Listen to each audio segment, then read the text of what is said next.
number of people credit Jim Bain with saving military science fiction. I've heard some others say that he helped save science fiction. What are your thoughts on that? I think that it's still going to be quite a while longer before the science fiction field as a whole truly realizes what we lost when we lost Jim Bain so young.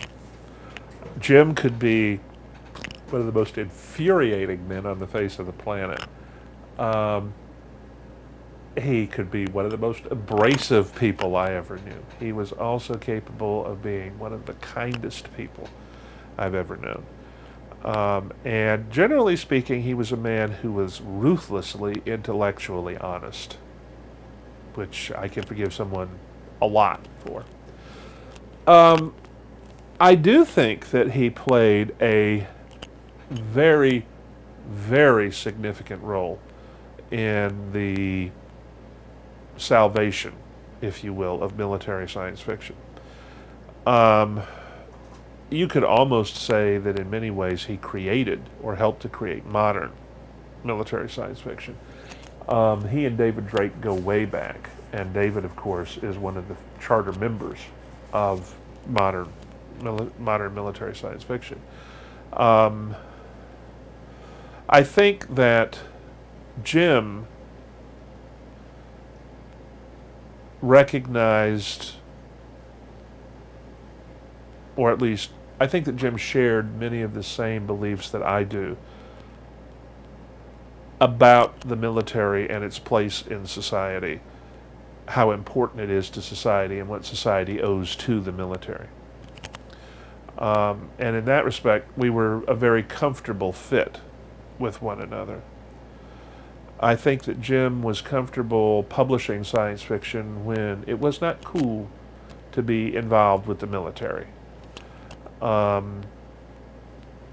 I think that Jim was not that much older than I was. I think he was 63 when he died. I can't remember, but I'll be 58 this year. So he was older, but not enormously older. And he saw a lot of the same stuff that I saw growing up in what was essentially an anti-military culture at the time. And I think that he believed very strongly in the doctrine of personal responsibility and personal accountability.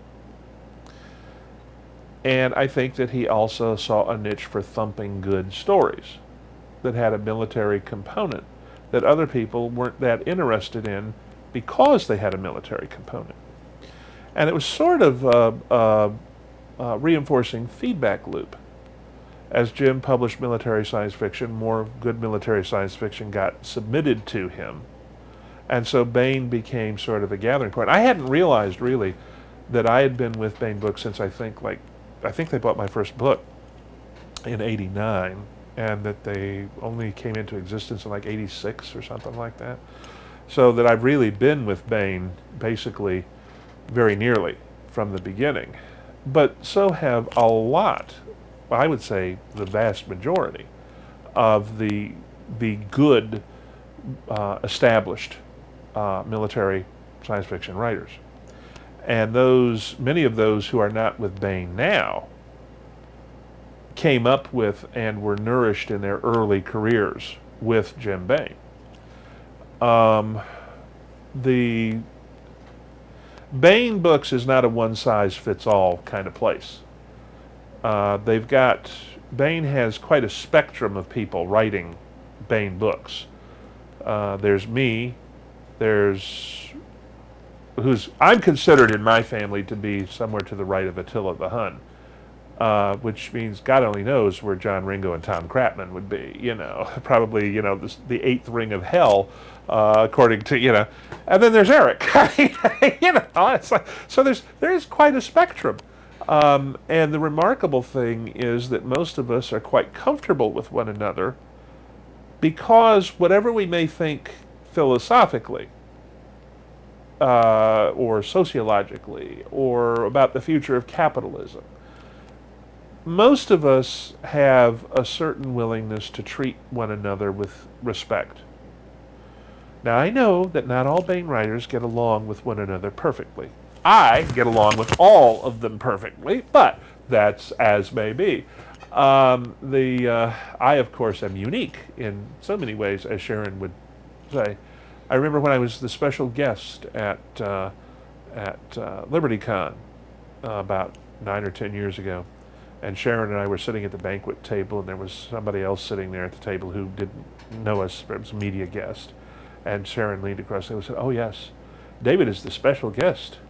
And he said, "Really?" He said, "Yes." Sharon said, "Yes, there are Special Olympics. There are special people, and David is the special guest." And I said, "Oh, thank you, dear. Thank you, thank you, thank you."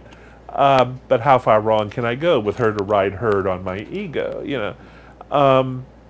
However, I digress. I think that what Jim did was that Jim, there was definitely, he would be disappointed if I didn't say this, there was definitely the absolutely shameless huckster built into Jim Bain. Okay? I think that Jim saw a market niche that was being ignored, or at least significantly neglected, because of the view that it was no longer popular, that it was no longer front burner in the sort of enlightened soul who read science fiction. And he disagreed with the dismissal of the concepts and the stories involved. And he knew that there were people out there who were capable of writing good military science fiction. Hell, he already knew David Drake, who was one of them. Okay. And so he deliberately set out to exploit that niche. And he built a very commanding position for Bain in that field. When you think military science fiction today, the first imprint you think about is Bain Books. And one of the reasons for that is a lot of what you see, frankly, in under other imprints is not military science fiction, but what I've heard Tony Weisskopf call militarist science fiction. Science fiction in which somebody tries to put a military feel onto it without the background in and the respect for military realities, if you will. And I think that even people who have never served in the military at all can tell the difference between the, well, gosh, I needed a soldier, so I invented one, you know, kind of fiction, and the fiction where what you really are looking at, in no small part, is the mindsets and the life choices of the people involved in the military. Like I say, there are things that you can easily put your finger on and things that you can't. For example, the new Battlestar Galactica. I'm watching away, and here are all these colonial pilots, and they all have sidearms. And I'm watching this one episode, and there's like a half dozen of them running around with sidearms, okay? And I realized that every one of them has the muzzle of his weapon pointed in the air, and that you can see his index finger laid along the frame of the pistol well outside the trigger guard and well clear of the trigger. And I thought, you know, that's a minor thing. But how often do you see somebody running around with his hand wrapped around the gun and his finger on the trigger of a weapon? Okay, and what is the first thing that they teach you in firearms safety, whether it's police or military? Where is that finger supposed to be till it's time to shoot? Not on the trigger. All right? That's a small thing, but it's sort of endemic of the kind of mistakes that creep in when somebody who has no knowledge, no background, no in-depth awareness tries to craft things together, to just sort of hammer something together because that's what they think is needed.